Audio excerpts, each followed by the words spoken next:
Assalamualaikum, hai sedulur pemilih. Senang sekali saya Anggita Budiarti kembali menjumpai sedulur pemilih dalam podcast Gosip D, gerobokan seputar info pemilu, pemilihan, dan demokrasi. Pada podcast episode ketiga kali ini, kita akan membahas terkait hukum dan pengawasan di lingkungan Komisi Pemilihan Umum Kabupaten Grobogan. Nah, tentu saja saya tidak sendiri, telah hadir bersama saya Bapak Muh Saifuddin yang akrab disapa Pak Din.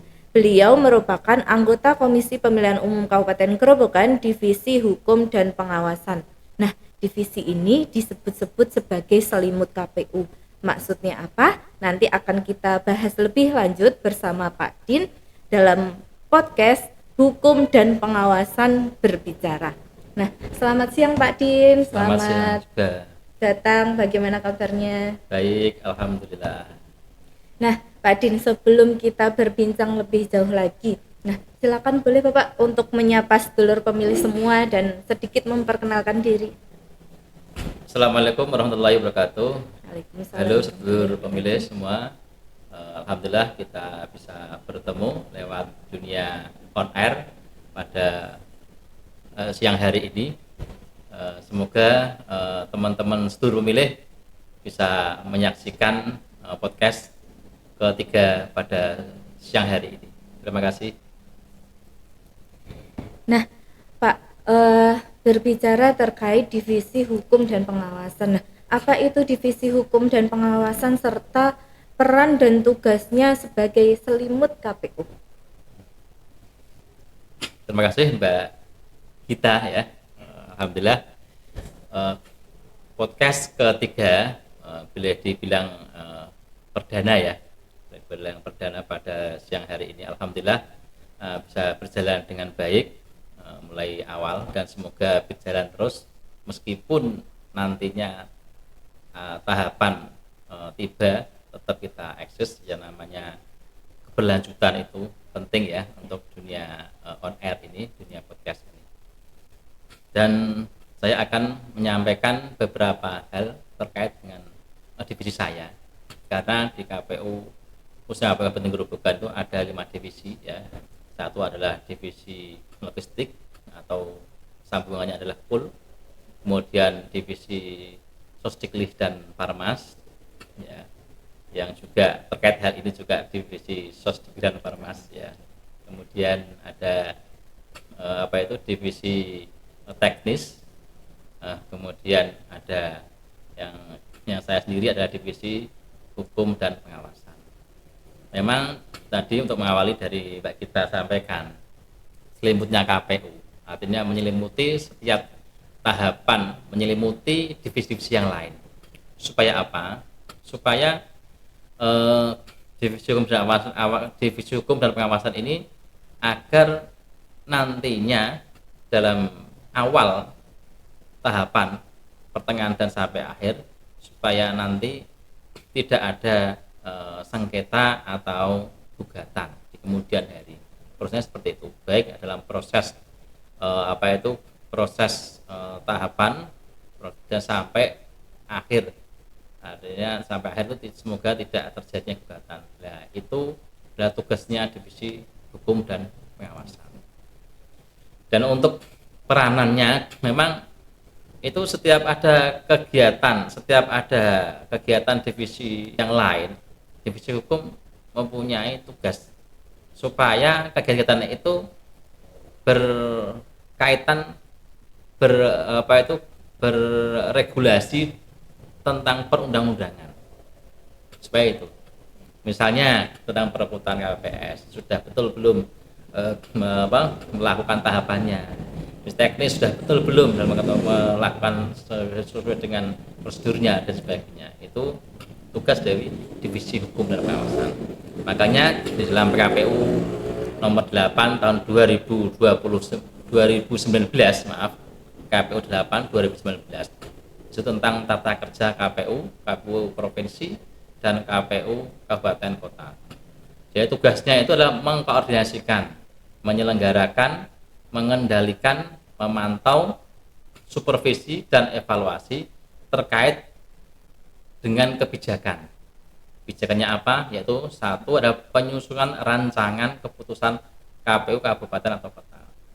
Jadi dalam penyusunan itu rancangan ya, itu KPU atau divisi hukum mempunyai kewajiban seperti itu. Di mana letak dalam penyusunannya sudah betul apa belum ya. Makanya gini, ketika divisi KPU khususnya KPU Kabupaten Gerobokan itu mempunyai tugas merancang, kemudian setelah itu kadang kan zaman SK-nya tuh kan sering kan, kadang kan SK-nya kan sering pernah digugat seperti pemilu kemarin ya, pernah betul, digugat ya. tentang keputusan ya. SK nomor 885 digugat ya. Itu produk hukum dari KPU ya, produk hukum dari KPU. Kemudian telah hukum dan advokasi hukum. Nah, ini kan sebenarnya maaf ya, ada sedikit. Kalau enggak itu tidak cair ya. Telah hukum dan advokasi hukum. Nah, itu punya tugas seperti itu, advokasi hukum, memberikan istilahnya misalnya ada pemahaman yang kurang jelas. Divisi hukum mempunyai tugas seperti itu. Kemudian dokumentasi dan publikasi hukum. Nah, itu nanti ada tugasnya juga supaya memberikan kepercayaan pada publik bahwa KPU Kabupaten Gerobokan berjalan sesuai dengan peraturan perundang-undangan. Ada dasar hukumnya. Gitu. Kemudian penyelesaian sengketa proses tahapan, baik itu hasil pemilu dan pemilihan. Ya, itu penyelesaian sengketa. Pasti ada yang namanya yang kalah, maaf ya, ada yang mesti gugat itu pasti. Betul. Nah, itu ranahnya divisi hukum. Gitu ya. Kemudian baik itu tadi setiap tahapan maupun non tahapan dalam pemilu pemilihan. Dan kita tidak tahu ya non tahapan apa, kadang kan yang gugatan itu ranahnya divisi hukum ya, divisi hukum dan pengawasan. Kemudian adanya pelanggaran administrasi, makanya kita harus sesuai dengan administrasi yang betul kan itu. Ya. Administrasi, kode etik, kode perilaku yang dilakukan oleh PPK PPS seperti yang kemarin itu ya, ada kode etik, kode perilaku yang tidak sesuai. Ini Pak, ranah jenengan, tolong ini diselesaikan. Nah, seperti kemarin itu banyak juga ya, pilkada kemarin. Ya itu ranahnya divisi hukum. Sampai kemarin itu saya pernah diundang di Bawaslu terkait dengan pelanggaran kampanye. Kemudian tertujunya ketua KPU, tapi yang datang saya. Saya sendiri sebagai saksi karena divisi saya ada divisi hukum, saksi ahli lah divisi hukum. Begitu. Enggak. Nah, terkait tadi peran dan tugasnya sebagai pengendali ya. Pengendali untuk pengendalian dan pengawasan internal itu apa yang dilakukan divisi hukum dan pengawasan ini Pak ya, untuk pengendalian secara internalnya? Tadi kan secara umum kerja divisi hukum dan pengawasan ya, baik itu dalam tahapan maupun dalam non tahapan. Nah, kita bicara tentang pengawasan ya. Pengawasan itu ada internal dalam. Ya biasa kita sebut dengan SPIP. Ya, sistem pengendalian internal pemerintahan. Singkatan SPIP. Nah, SPIP ini penting sekali sebagai kendali. Semua yang ada harus sesuai dengan apa yang menjadi di dalamnya SPIP itu. Makanya tahun kemarin ya 2024 KPU Kabupaten Gerobokan mengeluarkan SK surat keputusan yaitu 1885 tahun 2004 tentang Satgas SPIP. Itu peranan sangat penting sekali. Nah, di situ kan ada yang bertanggung jawab siapa. Saya sebagai divisi hukum di situ juga mempunyai peranan tanggung jawab. Jadi apakah ini, makanya gini, sebelum itu dilaporkan ke atas provinsi dan provinsi pun tidak tahu di dalam laporan itu.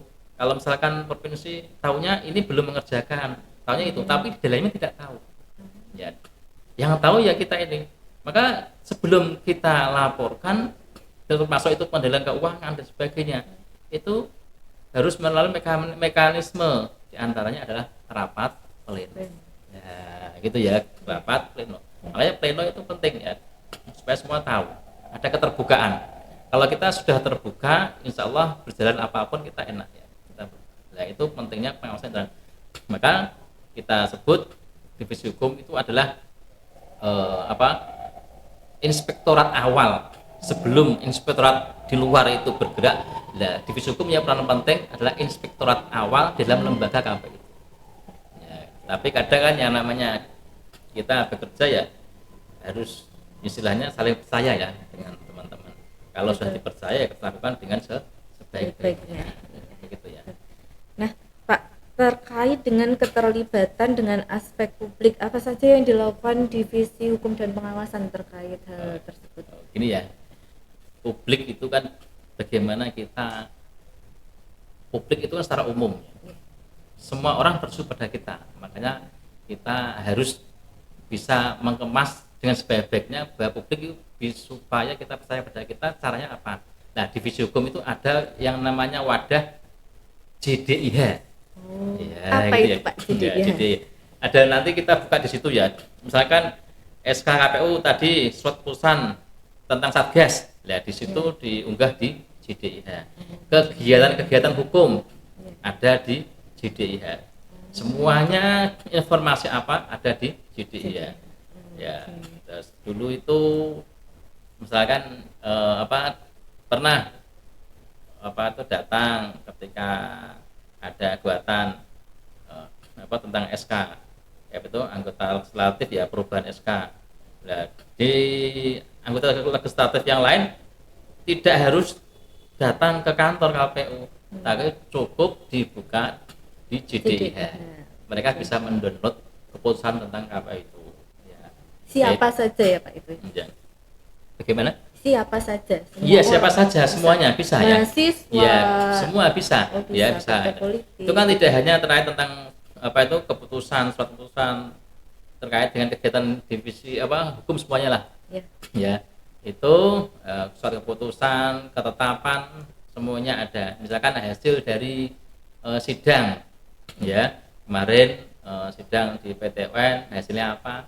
Bisa dilihat di JDIH. Terkait dengan JDIH tadi ya, jadi pada prinsipnya itu JDIH, jaringan data informasi hukum ya, di KPU Kabupaten Grobogan juga ada ruangannya ya, ada ruangannya. Di situ ada banyak buku-buku terkait dengan produk-produk hukum ya. Itu pada prinsipnya begini, JDIH itu sebagai pusat informasi ya, bagi informasi bagi masyarakat secara umum terkait dengan produk hukum KPU khususnya juga KPU provinsi, KPU kabupaten ya, dan juga sebagai sarana untuk menghimpun ya masukan dan tanggapan masyarakat ya terhadap peraturan KPU itu sendiri. Ya, jadi sebenarnya kalau kita berbicara tentang JDIH, KPU provinsi, juga KPU RI, KPU provinsi itu sering melakukan fintech juga ya, melakukan fintech juga terkait dengan JDIH. Bahkan dulu kemarin itu saya pernah divisi hukum pernah ke mana itu ya, ke Bogor atau ke ke luar Jawa itu ya, terkait dengan JDIH itu sendiri. Nah, Pak, terkait untuk setelah selesainya tahapan pemilu dan pemilihan ini kan banyak rame-rame kasus terkait sengketa. Nah, apakah ada sengketa itu sendiri untuk di KPU Kabupaten Grobogan untuk di pemilu ataupun pemilihan tahun 2024 yang lalu? Kita kalau berbicara tentang sengketa, makanya kalau istilah kadif saya di KPU provinsi itu orang enak kalau nggak ada sengketa kan gitu ya. Bahasanya seperti itu. Maksudnya begini, bukan berarti kita istilahnya senang ada sengketa, enggak, tapi memang kita divisi hukum memang ranahnya seperti itu ya. Memang ranahnya seperti itu. Kalau kita berbicara tentang pemilu kemarin ya, untuk DPR RI itu lokusnya itu istilahnya Jateng 3. Itu P3 ya, P3 itu menggugat ya. Dianggap bahwa di antara Jateng 3 itu kan meliputi KPU Grobogan sendiri, Pati, kemudian Rembang ya, ada aja Blora ya, ada Blora. Dan itu kan karena dianggap menggeser suara ke Partai Garuda. Iya. Ya, Partai Garuda P3 ya, dianggap itu tuduhannya, bukan tuduhannya, menggugat ke MK, geser ke Partai Garuda. Makanya dengan ada itu ya, kemarin waktu DPR RI itu ya, nah itu data tiga itu saya sering bolak-balik dari Grobogan ke Jakarta. Ya ada enaknya bisa naik pesawat. Tapi kadang ya alhamdulillah kita yang namanya suka dan duka itu biasa, tapi kita melakukan itu dengan sepenuh hati ya. Sering, bahkan lama sekali waktu itu di hotel itu ya, kita harus menyiapkan alat buktinya.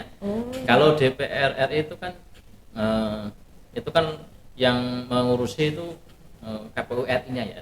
Jadi kalau kita KPU bukan itu menyiapkan alat bukti saja di sana ya, alat bukti saja, tapi harus lengkap. Ya, alat bukti itu apa saja Pak? Ya banyak itu ya, ya termasuk daftar hadir juga situ, lokus-lokusnya yang harus dipersiapkan. Lokusnya harus dipersiapkan. Contohnya juga adalah untuk dihasil ya, ya dihasil dari legislatifnya ya. Bahkan kemarin itu saya bawa alat bukti itu sampai 1 kardus gitu. Bahkan sampai bawa printer juga. Ya, gitu. Semuanya ya, yang meliputi semuanya. Yang namanya kita kan kalau kita yang menyelenggarakan juga harus mempunyai alat bukti. Kalau nggak alat bukti, bahkan perlu diragukan keseriusan kita dalam menjalankan tugas kan gitu. Kemudian begini, ya, alhamdulillah ya, tidak sampai selesai dismisal ya. Dismisal nggak sampai selesai, pertengahan dismisal. Itu yang DPR RI. Ya, fokusnya itu dismisal. Karena dianggap tidak terbukti ya, istilahnya absurd. Kemudian setelah itu ada lagi DPRD kabupaten.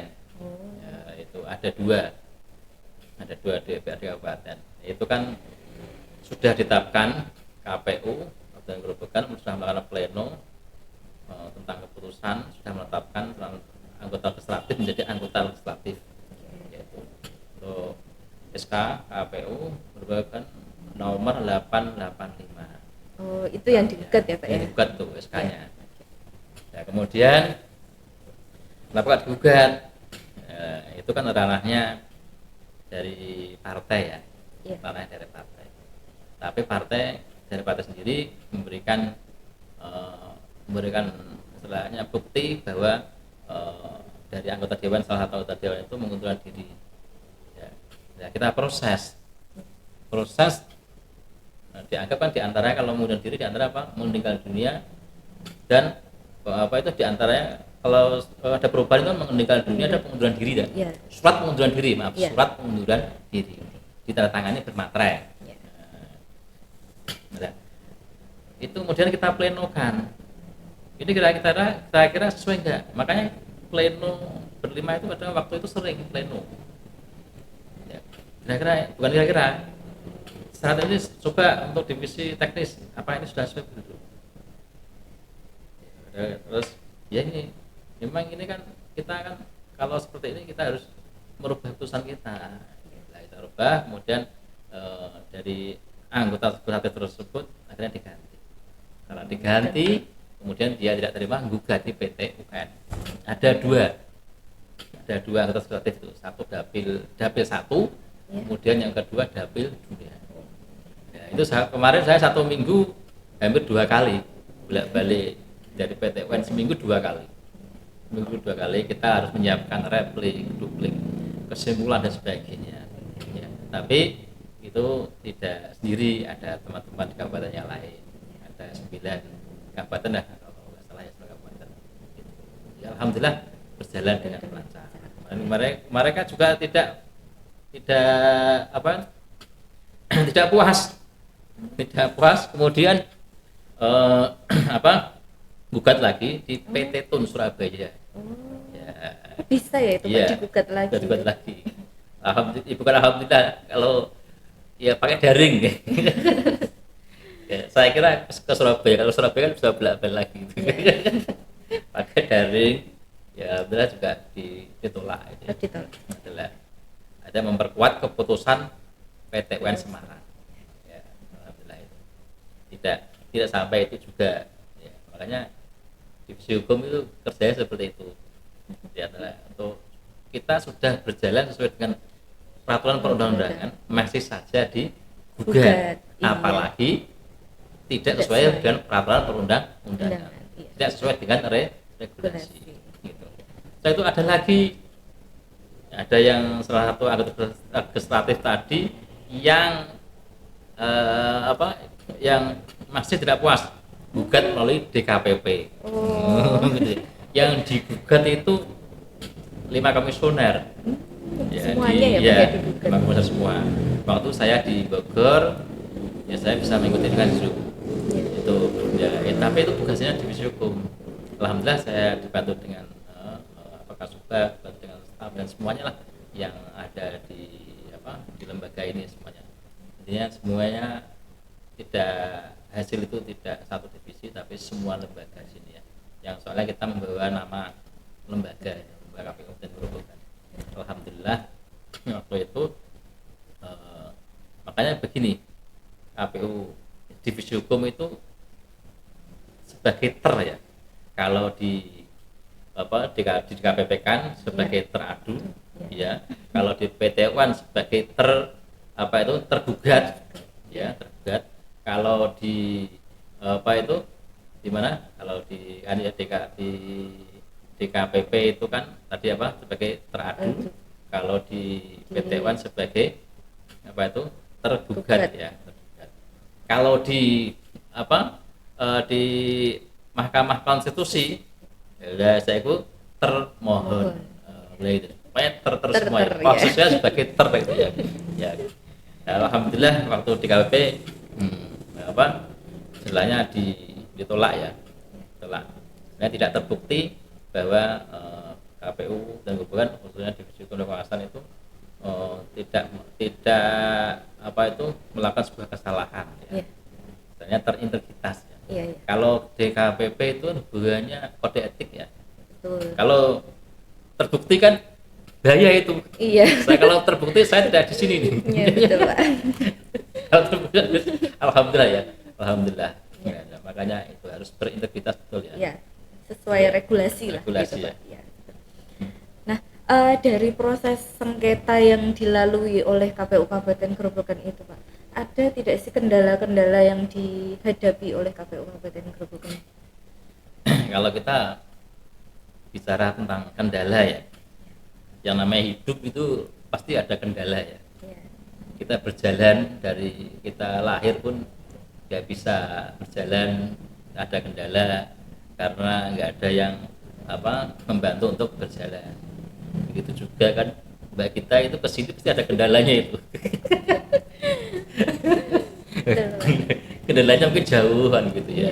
Tapi kendala itu bisa tertutupi dengan komunikasi yang baik ya dengan teman-teman. Komunikasi yang baik, menyiapkan dengan sesuatunya yang baik, itu nanti akan tereliminir dengan sendirinya. Begitu. Jadi kalau melihat kemarin itu, kalau kita tidak berpikir jernih, ya bayangkan contohnya segala sesuatunya harus kita siapkan dengan betul-betul. Kita misalkan pernah itu saya ke Jakarta itu sudah sampai di sana hampir 1 minggu di hotel, 1 minggu bayangkan. Hampir 1 minggu tambah lagi mau ketika mau pulang suruh sana lagi. Tapi kalau kita beri kendala ya katakan habisnya itu kata di jalanan itu ya, habisnya itu kita di perjalanan. Tapi kita niati, kita syukuri dengan sebaik-baiknya ya. Kalau kita syukur kan maka nikmat akan tambah ya. Tapi betul. Kalau kita berbicara kendala lah, semua ada kendalanya. Wong mati pun masih dikubur juga ada kendalanya. Kendala apa? Dia tidak mendapatkan kiriman doa adalah seperti itu ya. Nah, pada prinsipnya begini Mbak kita, dalam pemilihan umum ya, pemilihan umum dan pilkada ya, kalau kita menghadapi semuanya dengan sebaik-baiknya, komunikasi dengan teman-teman, welcome dengan teman-teman, kita tidak semua orang itu mempunyai pemikiran yang sama, tapi komunikasi yang baik, komunikasi yang baik, terbuka, insya Allah kendala-kendala apapun itu akan terkikis dengan sendirinya. Jadi alhamdulillah, bayangkan itu kabupaten yang lain pakai lawyer, kabupaten Grobogan nggak pakai lawyer. Bahkan saya ini tidak dari hukum ini, tapi teman-teman yang banyak dari hukum, tapi saya tidak dari hukum. Saya masuk persidangan yang baru-baru itu kan itu. Tapi alhamdulillah bisa teratasi, dilalui dengan sebaik-baiknya itu. Kabupaten yang lain pakai lawyer, saya nggak pakai lawyer. Nah, itu kalau kita melangkah dengan mantap dan komunikasi dengan teman-teman, ya alhamdulillah Allah memberikan jalan pada kita. Iya. Ya.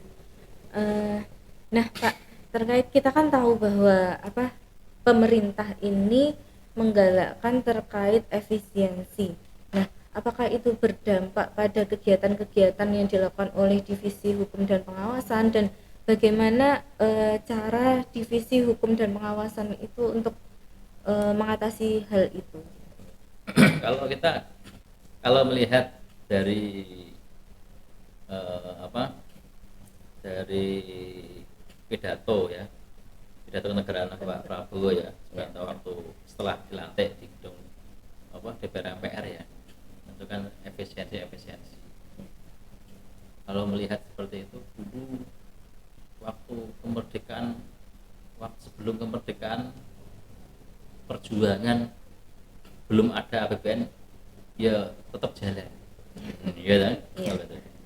Kalau sekarang sudah APBN pun kok tidak maksimal, itu disalahkan siapa? Pokoknya seperti itu. Ya, kalau misalnya itu efisiensi tetap ada dampaknya, tapi kan tidak, kalau lebih dalam hal ini tahapan sudah selesai. Jadi kan tidak menggunakan, tidak perlu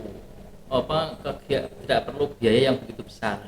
Jadi kegiatan-kegiatan yang non budgeter bisa kita lakukan.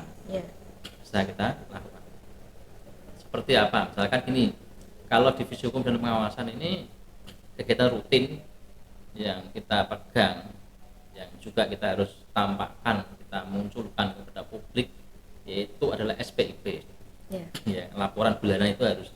Makanya kemarin itu kalau belum sampai tanggal 10 belum, itu satgas saya, teman-teman saya, itu saya sering mengingatkan, tolong satgasnya, apalagi ini sudah selesai tahapan, jangan sampai terlambat, karena itu marwah kita kan, itu marwah kita. Kalau lambat itu nanti ada perusahaannya ini Kabupaten Grobogan belum kurang berapa persen kan begitu ya. Nanti kan yang kena kan bukan Divisi Hukum saja, tapi kan semuanya lembaga kan itu.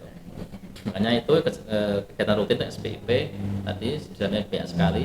Kemudian ada JDIH itu kan tidak memuat tentang SK putusan saja, tapi kegiatan hukum seperti ada kegiatan kemarin saya melakukan briefing dengan teman terkait tentang program-program kerja, juga di JDIH. Terus kemarin kalau di sini KPU provinsi mengadakan Kamis sesuatu, gitu ya. Itu tiap hari Kamis ya. Itu Kamis sesuatu. Itu kan kalau ada anggarannya kita ke provinsi, tapi kalau nggak ada anggarannya kita melalui Zoom. Zoom kan juga bisa kan gitu ya. Alhamdulillah kalau Zoom itu banyak yang tidak telat itu ya kalau Zoom. Tapi kalau datang biasanya kan bukan sering, ada yang telat gitu. Melalui Zoom. Ya, alhamdulillah. Itu saya terima kasih itu kepada Mas Pandu itu yang menyiapkan segala sesuatunya untuk Zoom-nya itu ya. Tiap hari Kamis ya. Kalau Kamis sesuatu. Kalau Kamisnya misalnya tanggal merah, kadang diajukan di hari Rabu, Kalau bisa kadang dimunculkan di hari Jumat, kayak seperti minggu yang kemarin tuh hari Jumat. Itu forum apa Pak? Diskusi apa? Ya itu terkait Sharing-sharing? itu ya terkait apa itu kajian hukum ya. Kajian hukum berkaitan tentang PHP ya, perselisihan hasil pilkada tahun 2024. Ya, itu yang terhadap PHP tahun 2024 di Mahkamah Konstitusi ya. Hasil putusan di Mahkamah Konstitusi itu ya, lah itu dikaji ya, kajian hukumnya apa, di dalamnya tentang apa, pelanggarannya apa, sesuatu yang melanggar apa, sesuatu yang disengketakan apa, sesuatu yang digugat itu apa, ya itu ya. Nah kita misalkan seperti tadi di Bangka Barat, kita menghadirkan narasumber dari Bangka Barat, dan juga KPU provinsi sini, kabupaten mana, kayak seperti tadi di KPU Rembang juga sebagai narasumber, yang KPU Bangka Barat yang apa istilahnya yang ada di situ, yang dapat apa istilahnya, bukannya dapat, yang ada sengketa ya. juga, pemantainya juga ya. Itu tiap hari Kamis ya, makanya disebut Kamis sesuatu. Istilahnya nyambung terus itu ya, nyambung terus ya, makanya setiap gini minggu, rutin gitu ya rutin Pak ya. Meskipun tadi saya sampaikan, meskipun itu Kamisnya kadang tanggal merah ya, bukan berarti libur itu. Makanya ada Kamis sesuatu di hari Rebu, kadang gitu ya. Ada Kamis sesuatu di hari Jumat kan gitu. Iya. Kalau sudah Selasa nggak mungkin ya. Iya. Nah itu. Jadi kegiatan rutinnya itu tadi saya sampaikan, saya ulang lagi, SPIP itu kegiatan rutin ya, pengendalian juga. Yang kemudian adalah JDIH. JDIH itu kan banyak sekali ya. Alhamdulillah dibantu oleh teman-teman ya, CPNS ini ya. CPNS juga ini kita Kabupaten Grobogan tuh ada 6 CPNS ya. Banyak sekali ya Pak. Iya, banyak sekali. Kadang orang nggak tahu banyak sekali terus untuk apa ya. Memang kan saya bikin ya, berbicara orang yang tahu dan orang yang tidak tahu kan beda ya. Ya, betul. Kalau makanya perlu pemahaman bagi orang yang tahu. Makanya dalam istilah kul hal yastawil ladzina ya'lamun ladzina ya'lam, apakah sama antara yang tahu dan tidak tahu. Nah, kita berkewajiban apa? Berkewajiban memberi tahu. Nah, seperti kalau CPNS diperbantukan sini di hukum itu ada 3 itu ya. Ada 3 yang diperbantukan. Supaya mereka tahu bertanya apa? Tolong diberi tahu, kerjaan nanti ini, kamu nanti bagian di medsosnya, medsos JDIH. Kamu nanti di medsosnya kan melalui banyak toh, tidak hanya di Instagram, tidak hanya di TikTok, tapi hanya di Twitter, bisa juga, tidak hanya juga melalui Facebook, banyak sekali. Artinya itu supaya tahu pekerjaan lah, yang baru awal, yaitu ya. Jadi banyak sekali kegiatan, dan juga nanti saya juga akan mengadakan kegiatan yang lain ya, kajian hukum, tidak hanya KPU provinsi yang mengadakan, tapi KPU kabupaten sendiri nanti juga mengadakan kegiatan kajian hukum sendiri. Kajian hukum sendiri di divisinya bisa juga, di lembaga juga bisa. Nah, itu ya. Gitu Mbak kita. Iya, wah luar biasa sekali ya Pak ya obrolan kita pada siang hari ini. Nah, terima kasih Pak Din atas obrolan serunya pada siang hari ini. Terakhir nih Pak Din, ada pesan-pesan tidak untuk sedulur pemilih semua? Terima kasih untuk sedulur pemilih semuanya. Saya selaku Divisi Hukum dan Pengawasan berpesan kepada teman-teman sedulur pemilih bahwa kita sebagai sedulur pemilih untuk tak henti-hentinya mencari ilmu terkait dengan kepemiluan, supaya kita bisa utuh dalam memahami kepemiluan itu sendiri, gitu ya.